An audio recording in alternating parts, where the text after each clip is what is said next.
विष्णु भगवान वैकुंठ में निवास करते हैं। भगवान श्री लक्ष्मी नारायण वैकुंठ में उनका निवास, और वैकुंठ में उनके पार्षद हैं। कितने पार्षद हैं? अनगिनत पार्षद हैं, उनकी कोई संख्या नहीं है। लेकिन जो प्रधान पार्षद हैं वो 16 पार्षद बताए गए हैं, और 16 को संस्कृत में षोडश कहा जाता है। तो इन षोडश पार्षदों का, इन 16 पार्षदों की नामों का और उनका थोड़ा सा विवरण कल हमने श्रवण किया, और ये भी हमने सुना कि किस प्रकार इनके ध्यान से, अपने चित्त की वृत्ति को इनमें लगाने से हम कैसे कल्याण के भाजन बन जाते हैं। भक्तमाल जी के रचयिता संत श्री नाभादास जी यही प्रार्थना करते हैं कि मेरी चित्त की वृत्ति वहीं लगी रहे जहां पर भगवान के ये 16 पार्षद हैं। यानी कि वो अपनी चित्त की वृत्ति को वैकुंठ में ही लगाए रखना चाहते हैं। वैकुंठ का शाब्दिक अर्थ क्या है? वैकुंठ, जहां पर किसी भी प्रकार की कुंठा ना हो। कुंठा क्या होती है? मन का विषाद, मन में किसी प्रकार का कष्ट, मानसिक रोग, मानसिक दुख, किसी भी प्रकार की मन की कुंठा हो तो हम अभी कुंठ में हैं। और जहां पर किसी भी प्रकार की कुंठा से हम ग्रस्त नहीं होते, वहां पर हम वैकुंठ में निवास कर रहे होते हैं। वैकुंठ, वह स्थान जहां पर किसी भी प्रकार की कुंठा है नहीं। तो वैकुंठ में निवास प्राप्त किया इन षोडश पार्षदों ने। कैसे किया? ये नित्य मुक्त और नित्य सिद्ध जीव सब प्रकार की कुंठाओं से रहित हैं, और इनके जीवन का एक ही क्रियाकलाप है, भगवान को प्रसन्न करना। भगवान की प्रसन्नता के लिए सेवा में तत्पर रहना, उपस्थित रहना। संत नाभादास जी के भक्तमाल पर टीका लिखी गई श्री प्रियादास जी द्वारा। वो टीका भी लिखी गई काव्य में, काव्य में ही टीका लिखी गई, और कवित्त छंद में उस टीका को लिखा गया। भक्तमाल ग्रंथ की रचना हुई 56 छंद में, और इन पर टीका लिखने वाले श्री प्रियादास जी ने टीका लिखी कवित्त में। और 16 पार्षदों के बारे में श्री प्रियादास जी क्या कहते हैं, हम आज उसका श्रवण करेंगे, चिंतन मनन करेंगे, ध्यान करेंगे। श्रवण करें, फिर मनन करें, चिंतन करें, ध्यान करें, उससे हम कल्याण के अवश्य ही भाजन बनेंगे। तो प्रियादास जी के शब्द कवित्त छंद में आपके सामने रखता हूं। पार्षद मुख कहे सोरा सुभाव सिद्ध, सेवा ही की रिद्धि ये राखी बहु जोरी कहे। श्रीपति नारायण के प्रीणन प्रवीण, महाध्यान करें जन पाले भाव धृत कोरि के। सनकादि दियो शाप प्रेरी के दीवाओ, आप प्रगटे हुए कहो पियो सुधा सिमी घोरी के। गही प्रतिकूलताई जो पै यही मन भाई, याते रीति हद गाई धरी रंग बोरी के। यहाँ पर प्रियादास जी उस घटना का वर्णन कर रहे हैं जहां पर श्राप मिल जाता है जय विजय को। जय विजय को श्राप देने वाले कौन? सनकादिक 12 प्रधान भक्तों में से एक सनकादिक देते हैं श्राप, जिनको कभी क्रोध आता ही नहीं, जो केवल 8-10 वर्ष के बालक की अवस्था में सदा विचरण करते रहते हैं, दिगंबर वेश में सदा विचरण करते रहते हैं 8-10 वर्ष के बालकों की अवस्था में, जिनको कभी क्रोध नहीं आता, वो वैकुंठ में आकर, कहीं और नहीं, किसी और स्थान नहीं, वैकुंठ। वैकुंठ क्या? जहां पे किसी प्रकार की कुंठा नहीं होती, अभी मैंने आपको कहा। और उस वैकुंठ में आकर सनकादिक ऋषियों को क्रोध आ जाता है। क्रोध तो बहुत बड़ी कुंठा हो गई मन की। क्रोध से ज्यादा कष्टदायक और मानसिक स्थिति और क्या हो सकती, मैं नहीं जानता। क्रोध में व्यक्ति क्या नहीं कर जाता। वैकुंठ में भगवान श्रीमन नारायण के सन्निकट उनके धाम में सनकादिक ऋषि जो नित्य मुक्त जीव हैं, नित्य भक्त हैं, उनको क्रोध आ जाता है। अरे देखिए किसको क्रोध आ रहा है, कौन से स्थान पर क्रोध आ रहा है। क्रोध आके वो किसको शाप दे रहे हैं? जय विजय को, भगवान के द्वारपालों को, भगवान के प्रधान पार्षदों को। आप कहेंगे कि अगर वैकुंठ में किसी प्रकार की कुंठा नहीं होती तो इनको क्रोध कैसे आ गया। देखिए क्या कहते हैं यहाँ पर प्रियादास जी इस बारे में, उसकी चर्चा करते हैं। सबसे पहले तो कहते हैं कि 16 पार्षद प्रधान कहे गए हैं। पार्षद तो अनंत हैं लेकिन 16 प्रधान हैं। सब नित्य सिद्ध हैं, नित्य मुक्त हैं और इनको एक ही संपत्ति प्राप्त है। इनके पास और कोई संपत्ति नहीं, एक ही संपत्ति है इनके पास और वो अनंत मात्रा में प्राप्त है। संपत्ति एक ही है, प्रॉपर्टी इनकी एक ही है, लेकिन अनंत मात्रा में है, उसकी कोई लिमिट नहीं है, लिमिटलेस प्रॉपर्टी है। वो प्रॉपर्टी है क्या? भगवत सेवा। भगवत सेवा रूपी अनंत संपत्ति इनको प्राप्त है, अपने हृदय में उसको सहेज कर रखे हुए हैं। भगवत सेवा से ऊपर कोई संपत्ति है नहीं भक्त के लिए। सो अनन्य जाकी असी मति नट रही हनुमंत, मैं सेवक सचराचर रूप स्वामी भगवंत। किष्किंधा कांड, श्री रामचरितमानस। भगवान राम कहते हैं कि अनन्य भक्त तो वही है जिसकी ऐसी मति हो कि मैं क्या हूँ, सेवक हूँ और ये चराचर जगत मेरे स्वामी का रूप है। मैं सेवक, मैं भक्त नहीं कहा, मैं सेवक कह दिया भगवान ने वहां पर अनन्य भक्ति का लक्षण बताते हुए।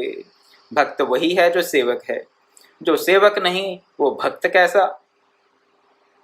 जिसमें सेवा का भाव नहीं उसकी भक्ति में वो रस नहीं आ सकता। सेवा चाहे किसी भी भाव से की जाए, सख्य भाव से की जाए, माधुर्य भाव से की जाए और किसी भाव से की जाए, लेकिन भक्ति में सेवा का स्थान तो है ही। बिना सेवा भाव के भक्ति अधूरी है, अगर भक्ति है भी है तो। और बिना सेवा के भक्ति होगी कैसे, ये मेरी समझ से तो बाहर की बात है। सुधीजन इन पे, प्रबुद्धजन इस पे थोड़ा विचार करें। क्या बिना सेवा के भक्ति हो सकती है? मेरी दृष्टि में तो नहीं हो सकती। तो भगवत सेवा से बढ़कर भक्त के लिए कोई संपत्ति नहीं। चराचर जगत को अपने स्वामी का, अपने भगवान का रूप मानते हुए उसकी सेवा में निरंतर सतत अनुरक्त रहें, ये है भगवत सेवा रूपी संपत्ति। और ये भगवत सेवा रूपी संपत्ति अनंत मात्रा में प्राप्त है। किनको? भगवान के पार्षदों को। क्या हमें प्राप्त है? अवश्य प्राप्त हो सकती है अगर हम चाहें तो। अगर हम चाहें तो भगवत सेवा रूपी अनंत संपत्ति, सर्वोत्तम संपत्ति हमें प्राप्त हो सकती है। प्राप्त है ही, लेकिन हम उसको अपनाते नहीं हैं। जो करें भगवत सेवा हो, जो करें वो भगवत सेवा हो। गुरु के एक भजन में लोग ऐसा गाते हैं, गुरुदेव मेरे दाता मुझ पे ये कृपा कर दे, सेवा सुमिरन सत्संग मेरी झोली में भर दे। क्या मांगते हैं? 3 चीजें, सेवा, सुमिरन और सत्संग। भगवत सेवा में रहें, भगवान का चिंतन करते रहें और सत्संग का लाभ लेते रहें। सत्संग होगा तो सुमिरन होगा, सत्संग और सुमिरन चलता रहेगा तो सेवा होती रहेगी। सत्संग नहीं होगा, सुमिरन नहीं होगा तो फिर मन जगत में भटकेगा, संसार में भटकेगा। जब संसार में मन भटकेगा तो फिर भगवान की सेवा कहाँ से होगी? फिर तो संसार की ही सेवा करेंगे, फिर तो अपने शरीर की ही सेवा करेंगे। भगवान की सेवा तभी संभव है जब हम सत्संग प्राप्त करें, सत्संग के साथ साथ भगवान का स्मरण रखें, निरंतर स्मरण रखें, और सत्संग और सुमिरन के साथ फिर सेवा संभव होगी। सत्संग सुमिरन नहीं होगा, माया में घूमते रहेंगे और माया की सेवा करेंगे। हमें खुद चयन करना है कौन सा मार्ग हमें चाहिए। इसलिए नित्य सत्संग में भाग लें, मेरा ये आप सबसे निवेदन रहता है। क्यों निवेदन रहता है? सत्संग से हम माया के चिंतन से बचते हैं। माया के, जगत के, संसार के चिंतन से बचने से क्या होगा? हमारा चिंतन जो है मायातीत के चरणों में होगा, चिंतन होगा उस मायातीत, उस भगवान के भक्तों का, भगवान के पार्षदों का। मायातीत का चिंतन करेंगे तो मायातीत की सेवा करेंगे। मायातीत का, भगवान का स्मरण नहीं करेंगे तो संसार का स्मरण होगा। जिसका स्मरण होगा उसका चिंतन होगा और उसी की फिर सेवा बन पड़ेगी। तो भगवत सेवा रूपी अनंत संपत्ति इन प्रधान पार्षदों को प्राप्त है। थोड़ी मात्रा में नहीं, अनंत मात्रा में। ये जितना चाहें उतने भगवान की सेवा करते हैं, कर सकते हैं। कोई लिमिटेशन नहीं है। हमारी भी वही स्थिति हो सकती है, इस शरीर के रहते ही वो स्थिति हो सकती है। अवश्य नहीं कि शरीर त्याग के पश्चात ही वैकुंठ जाएं। शरीर रहते ही हम वैकुंठ को प्राप्त कर सकते हैं। शरीर रहते ही, इस शरीर में रहते हुए ही हम सब कुंठाओं से मुक्त हो सकते हैं। अगर सब कुंठाओं से मुक्त हो गए तो वैकुंठ में हम पहुंच गए, और वैकुंठ पहुंच गए तो फिर सेवा और सुमिरन का अवलंब लेकर ही वैकुंठ पहुंचेंगे। और वैकुंठ पहुंचने के पश्चात भी अगर सुमिरन सत्संग का अवलंब लेते हुए भगवान की सेवा में निरंतर रहेंगे तो भगवत सेवा रूपी अपार संपत्ति, अनंत संपत्ति हमें प्राप्त हो जाएगी। इस संपत्ति को छोड़कर किसी और संपत्ति में अगर अनुरक्ति होगी, फिर इस संपत्ति को हम प्राप्त नहीं कर सकते। इस संपत्ति को जो परम लाभ बोलता है, सुनता है, समझता है, मानता है और जानता है, कौन सी संपत्ति को? भगवत सेवा रूपी संपत्ति को। जो परम संपत्ति जानता है वही इसे प्राप्त कर सकता है। जो कहे थोड़ी भगवत सेवा कर लें, थोड़ा कुछ और संपत्ति भी अर्जित कर लें, थोड़ा इधर थोड़ा उधर, उसका कल्याण हो नहीं पाता, नहीं हो पाता कल्याण। भगवत सेवा ही परम संपत्ति है। भगवत सेवा ही हमारा प्राप्तव्य है। भगवत सेवा रूपी संपत्ति से ऊपर और कुछ नहीं। ऐसी हमारी दृढ़ निष्ठा बन जाए, और अगर ऐसी दृढ़ निष्ठा बन जाएगी तो अवश्य ही कल्याण के भाजन बनेंगे। और ऐसा मत समझिएगा कि अगर भगवत सेवा रूपी संपत्ति को ही हमने परम धन माना, भगवान की सेवा को ही अगर परम धन माना तो दरिद्री हो जाएंगे, कुछ खाने को नहीं मिलेगा, कुछ ओढ़ने को पहनने को नहीं मिलेगा। नहीं, ऐसा कुछ नहीं होगा। ये आश्वासन है मेरा क्या, भगवान के पार्षदों का भी आश्वासन है। भगवान स्वयं कहते हैं गीता में, योगक्षेम वहाम्य हम तेषाम नित्य अभ्युक्ता नाम योगक्षेम वहाम्य हम। योगक्षेम की वो चिंता करेंगे कब? जब हम नित्य अभ्युक्ता नाम, नित्य अपने मन को, अपने सब कार्यों को भगवान की सेवा समझकर ही करेंगे। वो स्थिति हो तो कल्याण अवश्य होगा। भगवान खुद ध्यान रखेंगे। भगवान के भक्त, भगवान के पार्षद, संतजन, गुरुजन हमें अवश्य ही आशीर्वाद देंगे, और किसी प्रकार की कोई क्षति हम तक नहीं पहुंच पाएगी। भगवान के पार्षद तो खुद कहते हैं कि गदा लेकर, भगवान के पार्षद कहते हैं, धर्मराज कहते हैं क्या, कि जो भक्त भगवान को ही साध्य और साधन मानते हैं, भगवान की गदा उनकी सदा रक्षा करती रहती है। हम स्वयं अपनी रक्षा करने में समर्थ नहीं हैं। आप चाहे जितने सिक्योरिटी गार्ड रख लें। अभी कुछ समय पहले हमारे एक मित्र हैं, ट्रिनिडाड में रहते हैं, कैरेबियन कंट्री है एक ट्रिनिडाड। वहां रहते हैं, अपार संपत्ति है, पिता का बहुत बड़ा व्यवसाय है, अपार संपत्ति है, लेकिन वहां पर रहना नहीं चाहते। क्यों नहीं रहना चाहते? अपार संपत्ति है लेकिन अपने जान का भय लगा रहता है उन्हें। बता रहे थे मुझे कि काफी वर्ष पहले उनके भाई को किडनैप कर लिया गया था। किडनैप करने के पश्चात 3 दिन तक उनका पता न चला, उसके बाद उनको सकुशल प्राप्त कर लिया गया। लेकिन इसके चलते कहते हैं कि मैं घर से निकलता हूं जब भी काम के लिए, तो मुझे डर बना रहता है कि किसी भी वक्त यहाँ कुछ भी हो सकता है। वो बहुत सिक्योरिटी खरीद सकते हैं, सिक्योरिटी गार्ड रख सकते हैं, अपनी सिक्योरिटी के लिए सब कुछ कर सकते हैं, और किया भी होगा उन्होंने, जहां तक मैं जानता हूं। लेकिन फिर भी भय बना हुआ है, भय बना हुआ है कि किसी भी वक्त कुछ भी, घर से बाहर हैं तो फिर सुरक्षित नहीं है, ऐसा उनका मन का भाव बना हुआ है। इसलिए वो उस देश में रहना ही नहीं चाहते। कहते यहाँ कानून व्यवस्था की स्थिति अच्छी नहीं, खास करके हम लोगों के लिए, क्योंकि हम धनवान हैं। मेरे पिता को लोग जानते हैं, बोल रहे थे कि मैं तो अपने पिता को भी मना करता हूं कि टीवी पर मत जाया कीजिए, आप टीवी पर जाते हैं तो ये जो शरारती तत्व हैं समाज के, गुंडे लुटेरे चोर डाकू, उनकी नजर आप पर पड़ती है और हम सब खतरे में आ जाते हैं, उनके निशाने पर आ सकते हैं। ऐसा जीवन सब कुछ प्राप्त है, अगर सांसारिक संपत्ति की दृष्टि से देखें तो उनको सब प्राप्त है, अपार धन संपदा, लेकिन अपने योग और क्षेम को वो भी सुरक्षित नहीं रख पाते, नहीं रख पाते। प्रयास करते रहते हैं और मन में भय बना रहता है।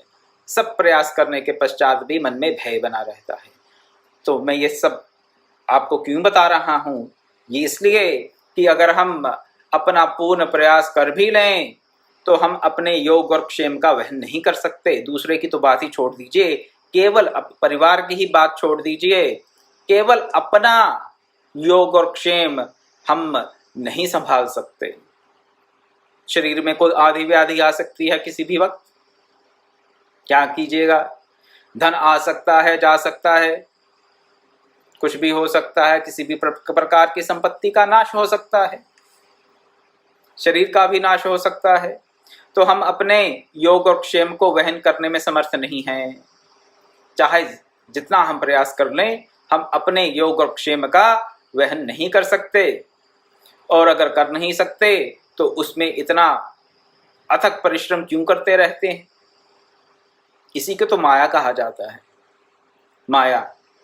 सोचते हैं कि और लोग तो नहीं कर पाए, लेकिन मैं दूसरों से थोड़ा अलग हूँ, मैं ज़्यादा समझ रखता हूँ, आई एम मोर इंटेलिजेंट, मैंने दूसरों की गलतियों से सीखा है, तो मैं दूसरों से अच्छा जानता हूँ, इसलिए और नहीं कर पाए। अगर आज तक कोई नहीं कर पाया तो कोई नहीं, मैं तो कर लूँगा। मेरे साथ ऐसा नहीं हो सकता, दूसरों के साथ हो सकता है, मेरे साथ नहीं ऐसा हो सकता। दूसरे लोग मरते हैं, मुझे मृत्यु नहीं आएगी, अपनी मृत्यु के बारे में हम सोचते ही नहीं। दूसरों को आधी व्याधि आती है, नहीं हमें नहीं आएगी, हम तो बहुत योगाभ्यास करते हैं, प्राणायाम करते हैं, ये करते हैं, वो करते हैं, बड़ा नियमित आहार करते हैं, बड़ा नियमित हमारा सोना उठना है, इसलिए हमें किसी प्रकार की आधी व्याधि नहीं आएगी। अपने योगाभ्यास का, अपने प्राणायाम का, अपने आहार विहार का हमें अवलंब मिल जाता है कई बार, लेकिन नहीं, इससे हमारे योगक्षेम का वहन हो जाए इसकी कोई गारंटी नहीं, कोई गारंटी नहीं। मृत्यु तो फिर भी आएगी ही, आधी व्याधि भी आ सकती है, दुर्घटना हो सकती है। हम अपने योग और क्षेम का वहन नहीं कर सकते, और जब नहीं कर सकते तो उसके बारे में हमें, ठीक है, अपना करणीय कर्म अवश्य करना चाहिए, शरीर का ख्याल रखें अवश्य ही, लेकिन योगाभ्यास भी अवश्य करें, प्राणायाम भी अवश्य करें, और आहार को भी नियमित अवश्य रखें। लेकिन इससे आज तक कोई अमर हुआ नहीं और हो नहीं सकता। अमरत्व की प्राप्ति केवल योगाभ्यास प्राणायाम और केवल कह रहा हूं, ये सहायक हो सकते हैं, ये सहायक होते हैं, इसमें संशय नहीं। लेकिन सोचें केवल योगाभ्यास प्राणायाम युक्त और नियमित आहार से हम अमरत्व को प्राप्त कर लेंगे, तो केवल इससे नहीं होगा, भगवत चरण लेनी ही पड़ेगी, अन्यथा बात नहीं बनेगी। तो जब हम अपने योग और क्षेम का वहन नहीं कर सकते और भगवान ही जब हमारे योग और क्षेम का वहन करने में समर्थ हैं और कोई नहीं, तो क्यों ना हम अपने जीवन को अपने योग क्षेम में लगाने की बजाय भगवत सेवा में लगाएं। जो भगवान हमें ये गारंटी दे रहे हैं, आश्वासन दे रहे हैं गीता में कि जो सतत मेरा ध्यान करता है उसकी जितनी भी नीड्स हैं, ऐसा समझ लें जो नीड्स हैं उनको मैं फुलफिल करता हूँ। योग अक्षीम से ऐसा समझ लीजिए कि बेसिक रिक्वायरमेंट्स को वो फुलफिल कर देते हैं। अगर वो करते हैं तो उन्हें करने दीजिए, हम अपना करणीय कर्म करें। और हमारा करणीय कर्म क्या है? भगवत सेवा। भगवत सेवा ही भक्त के लिए एक करणीय कर्म है, अन्यथा और कुछ करने के लिए इस जगत में है नहीं। There is nothing else meaningful to be done. There is nothing else meaningful to be done by a devotee apart from service to his इष्टदेवा। इष्टदेव का स्मरण करें, चिंतन करें, उन्हीं की सेवा करें, और आपको फिर अपनी चिंता करने की आवश्यकता होगी ही नहीं। अपनी चिंता के लिए समय ही ना रहे। ऐसा जीवन जिए कि अपनी चिंता करने का समय ही ना रहे। षोडश पार्षदों का ऐसा जीवन है। परम धन किसको मानते हैं? भगवत सेवा को। उसके अलावा किसी को धन मानते ही नहीं। परम चतुर हैं, लक्ष्मीपति नारायण को प्रसन्न करने में जानते हैं, सेवा करते हैं, सेवा करने में दक्ष हैं। भगवान की सेवा करते हैं और सेवा करने में दक्षता भी है। योग कर्म सुकौशलम। सेवा रूपी कर्म में, सेवा कार्य में दक्ष हैं, जानते हैं कि भगवान को कैसे प्रसन्न किया जाता है। लेकिन ये जो ज्ञान है ये तो भगवत कृपा से ही प्राप्त होता है, अपनी बुद्धि से नहीं। शास्त्र से भी इसे प्राप्त नहीं किया जा सकता जब तक गुरु कृपा और भगवत कृपा से उस शास्त्र के गूढ़ अर्थ को हम समझ ना लें।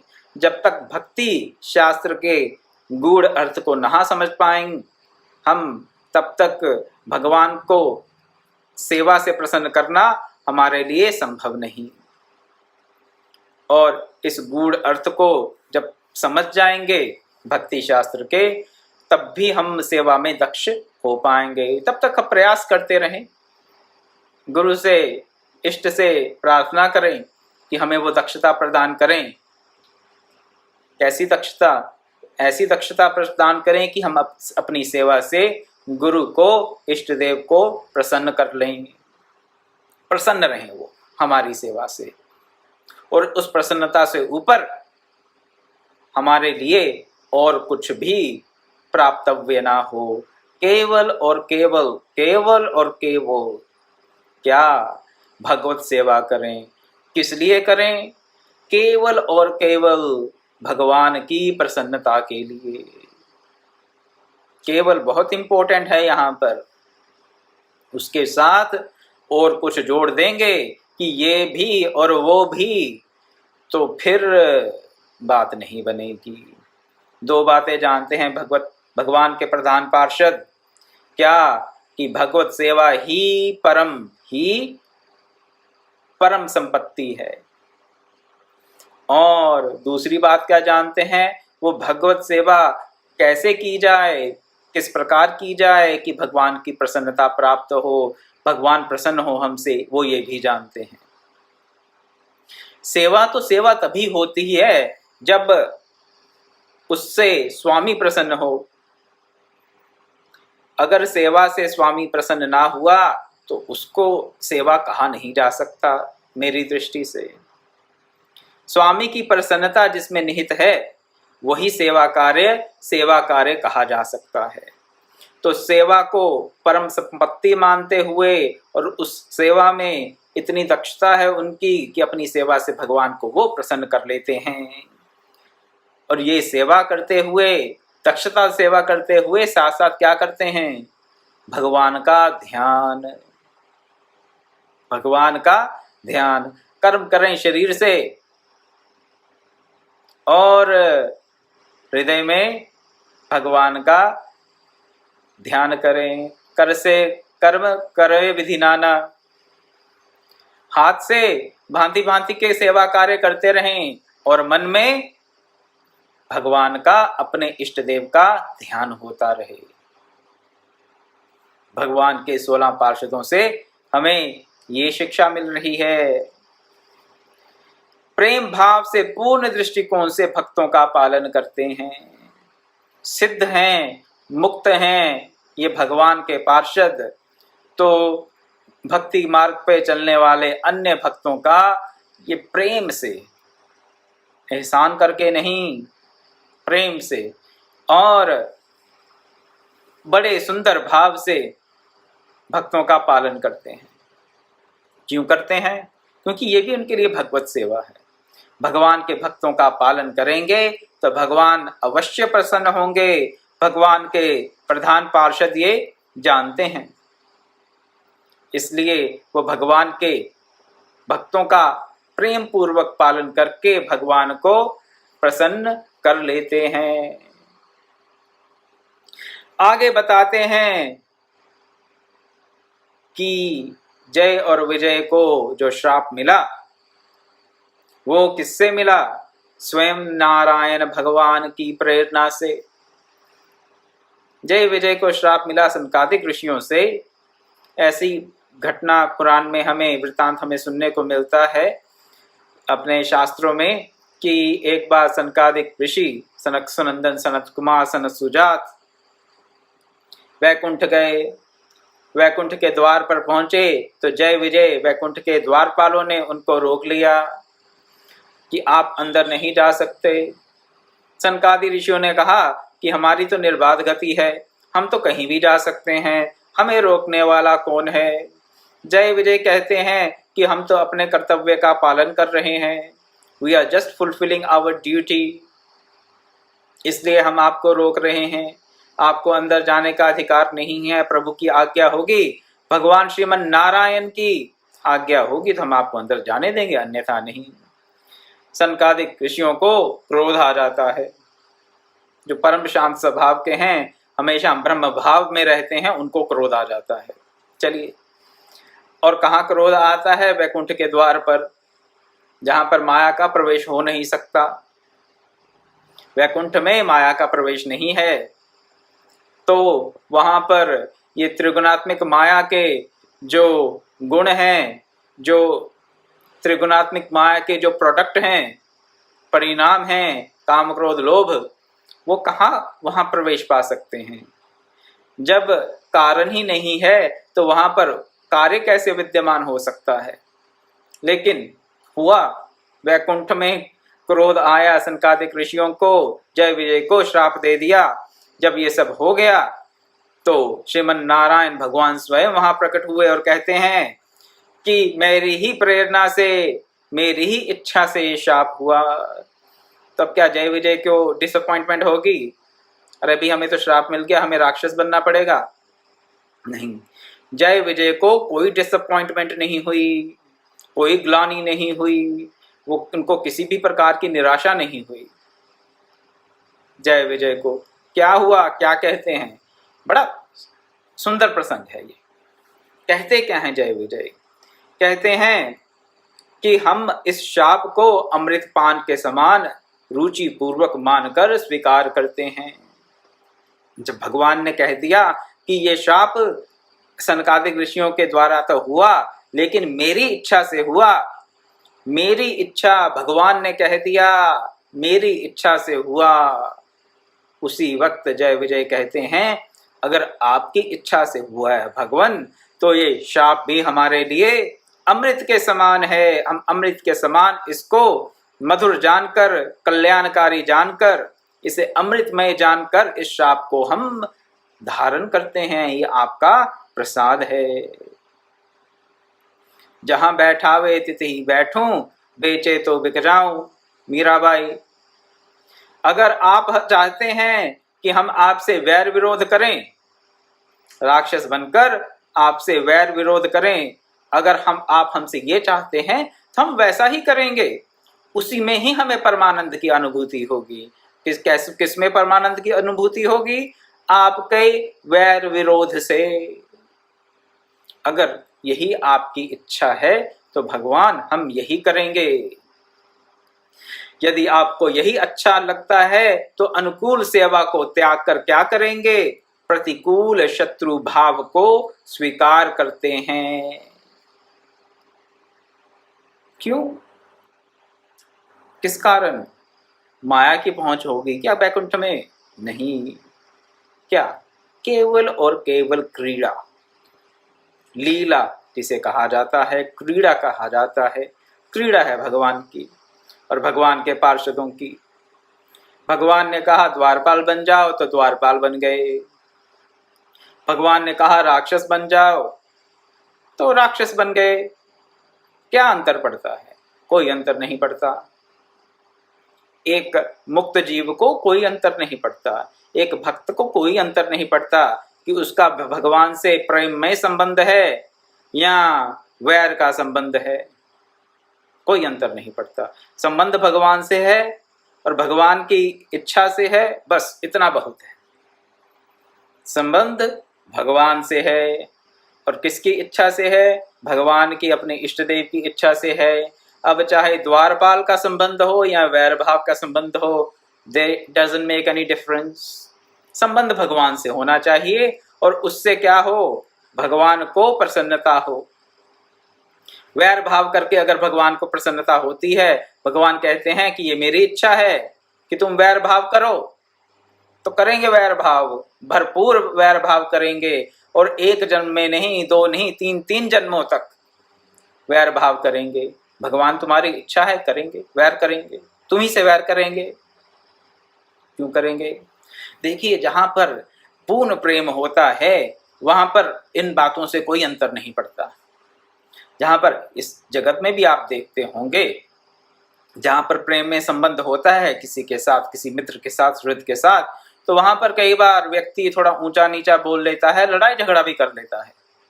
पर प्रेम का संबंध होता है तो, लेकिन वो देखने में तो लड़ाई झगड़ा लगेगा किसी दूसरे व्यक्ति को, हो सकता है, लेकिन वो दोनों व्यक्ति जानते हैं कि वहां पर ऐसी कोई वैर विरोध वाली बात है नहीं। केवल और केवल क्या किया जा रहा है? प्रेम के संबंध के नाते वैर विरोध की क्रीड़ा की जा रही है, वैर विरोध की लीला की जा रही है, और कुछ नहीं। यहां किस लिए? क्रीड़ा के नाते लीला। लीला क्यों करते हैं भगवान? आनंद देने के लिए अपने भक्तों को, और कुछ नहीं। भगवान की लीला अपने भक्तों के आनंद के, उनके मुक्ति के मार्ग को प्रशस्त करने के लिए ही है, उनको भक्ति के मार्ग पर और दृढ़ता से आगे बढ़ाने के लिए है, और कुछ नहीं। भगवान की लीला हमें माया से परे ले जाती है। तो वैर करेंगे, क्यों करेंगे? भगवान चाहते हैं। किससे करेंगे? भगवान से ही करेंगे। क्यों भगवान से करेंगे? क्योंकि भगवान की इच्छा है। भगवान कहते हैं मेरी इच्छा से ये श्राप आपको प्राप्त हुआ। तो ऐसी रंगीली प्रीति की रीति को धारण करके उपासना की रीति की अंतिम सीमा को जय विजय ने प्राप्त किया। उपासना की अंतिम सीमा क्या है? हाँ, थोड़ा विचार करें। हम तो कहते हैं कि हाँ, उपासना की अंतिम सीमा शांत भाव की उपासना है, या कहेंगे, हर किसी का अपना अपना मत है। शांत भाव की उपासना को कई उपासना की अंतिम सीमा बताते हैं, कई माधुर्य भाव को उपासना की अंतिम सीमा बताते हैं, कई दास्य भाव को उपासना की अंतिम सीमा बताते हैं, कोई सख्य भाव को उपासना की अंतिम सीमा बताते हैं। परमहंस जन कहते हैं कि वात्सल्य भाव ही उस उपासना की अंतिम सीमा है। वात्सल्य भाव, प्रभु को अपने पुत्र के रूप में, पुत्री के रूप में देखना। ये परमहंसों की परंपरा है। लेकिन यहाँ पर क्या कह दिया गया, इस कवित्व में प्रियादास जी ने कह दिया कि वैर भाव से प्रभु की उपासना क्या है, अंतिम सीमा कही गई है, वैर भाव से। क्यों? जिससे प्रेम में, देखिए प्रेम में संबंध स्थापित करना तो सबको रुचिकर होता है। जो हमें प्रिय लगे उसके साथ प्रेम में संबंध स्थापित कर लें, किसी भी भाव से, प्रिया प्रियतम भाव से, सख्य भाव से, फ्रेंडशिप के कनेक्शन से, पिता पुत्र के भाव से, वात्सल्य भाव से, स्वामी सेवक के भाव से, दास्य भाव से, अन्य अन्य भावों से। ये तो सब क्या है? ये तो एग्रीएबल कनेक्शन है। ये तो सबको अच्छा लगता है। कोर्डियल रिलेशंस तो सबको अच्छे लगते हैं, उसमें कौन सी बड़ी बात है? इस जगत में भी किसी से आपका संबंध अच्छा हो तो वो व्यक्ति आपको अच्छा लगता है और आप उस व्यक्ति को अच्छे लगते हो। तो इस जगत की भी रीति है, तो भगवान के साथ ऐसी रीति है तो अच्छा है। लेकिन उसमें कुछ अद्भुत क्या है? कुछ अद्भुत वाली बात नहीं है कि हमने भगवान को अपना प्रियतम मान लिया, भगवान को अपना पिता मान लिया, भगवान को अपना स्वामी मान लिया, भगवान को अपना पुत्र मान लिया। कोई बड़ी बात नहीं। बात बड़ी ये है कि भगवान की आज्ञा समझते हुए भगवान से वैर का संबंध स्थापित कर लिया, वैर का संबंध स्थापित कर लिया। इसको प्रियादास जी ने कह दिया कि ये प्रीति की रीति की अंतिम सीमा है। प्रीति की रीति की अंतिम सीमा है, उपासना की रीति की अंतिम सीमा। विचार करें कि कैसा भी भाव हो, हमारा संबंध केवल और केवल, केवल और केवल भगवान से हो। भगवान से अपने संबंध को स्थापित करें किसी भी भाव से। और वैर भाव से अगर नहीं कर पाते अभी, तो चलिए वैष्णव धर्म में जो भी मार्ग प्रशस्त किए गए हैं, भांति भांति के जो भाव बताए गए हैं वैष्णवाचार्यों ने, उनमें से किसी भी भाव को अपनाकर भगवान से संबंध तो जोड़ें। भगवान से संबंध जोड़ के क्या करें? उनकी सेवा को परम धन माने और उस सेवा में दक्षता प्राप्त करें। इतना ही। अगर आज के सत्संग से हम ये दो बातें अपने चिंतन में लेकर आए, क्या भगवान से संबंध स्थापित करें, किसका? सेवा का, कि हमें भगवान की सेवा करनी है, भगवत सेवा से परे कुछ भी नहीं। और फिर उस सेवा में हम दक्षता प्राप्त करें, दक्षता हो उस सेवा में। इन दोनों प्रार्थनाओं को श्री चरणों में, भगवत चरणों में, गुरु चरणों में रखता हुआ और आप सबके मंगल की कामना करता हुआ मैं अपनी वाणी को आज यही विराम देता हूँ। कल मिलेंगे तो भगवान के पार्षदों का स्वरूप कैसा होता है, भगवान के पार्षदों का स्वरूप कैसा बताया गया वैकुंठ में, उसकी चर्चा करेंगे। ओम पूर्णमदः पूर्णमिदं पूर्णात् पूर्णमुदच्यते पूर्णस्य पूर्णमादाय पूर्णमेवावशिष्यते। ओम शांति शांति शांति। हरि ओम तत्सत्।